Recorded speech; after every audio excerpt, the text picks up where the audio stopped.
Hello guys, आज आपला ओजीटीचा आहे 10वा दिवस. तर चला तुम्हाला दाखवतो. काय छेनी का पुढे.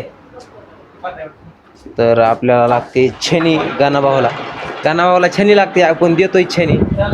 गाणाभाऊची क्रँकची सेटिंग चालू आहे. नुसता ठोकतोय. आणि इकडे शेडचे लावलेले ब्रेक पॅड.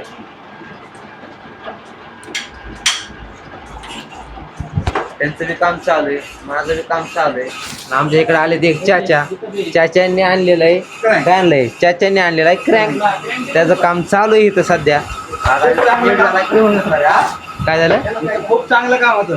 हा, इथं खूप चांगलं काम होतं. लय लांब लोक येतात इथं. लय लांब लोक काम होतं. आणि टाईट नियोजन मध्ये काम होतं. लाईक फॉलो करा. लाईक आणि फॉलो, सबस्क्राईब आणि शेअर आणि सगळं करून टाका.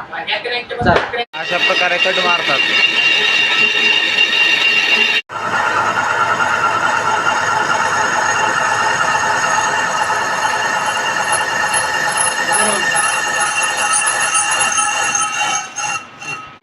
आमचा एअर कॉम्प्रेसरचा पाईप बघा इथं चिरला. डायरेक्ट आमचा इथं आतमध्येच गेला पाईप. डायरेक्ट चिरला. आमच्या गाणाभाऊ कडून चिरला. या शेट तापले जरा, काही विषय नाही, जाईल.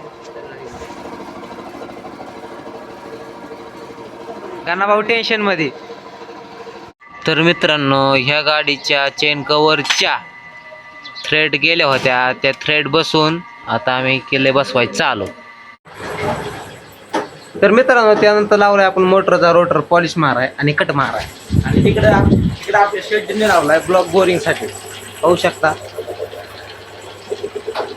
ऑटोमॅटिक बोरिंग होतं. आणि आता विषय काय झाला, आमचा गाणाभाऊ लागला इकडं शीट कटिंग मारायला. आता मी जाणार आहे घरी. चला.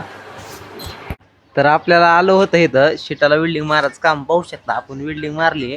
ह्या तारा इथं तुटल्या होत्या. ह्या तारा बी वेल्डिंग मारून घेतल्यात. आणि आता नवीन ह्यांनी गज आणला. ही म्हणतात हे गज असा घाला आणि वेल्डिंग मारा. शेट मारायची का वेल्डिंग मारून घ्या. आता मी चाललेलो आहे घरी. थोडं वेल्डिंग मारावे काम आलं. पण शेटजीला म्हणलं जाऊ दे, मला जरा जायचंय बाहेर.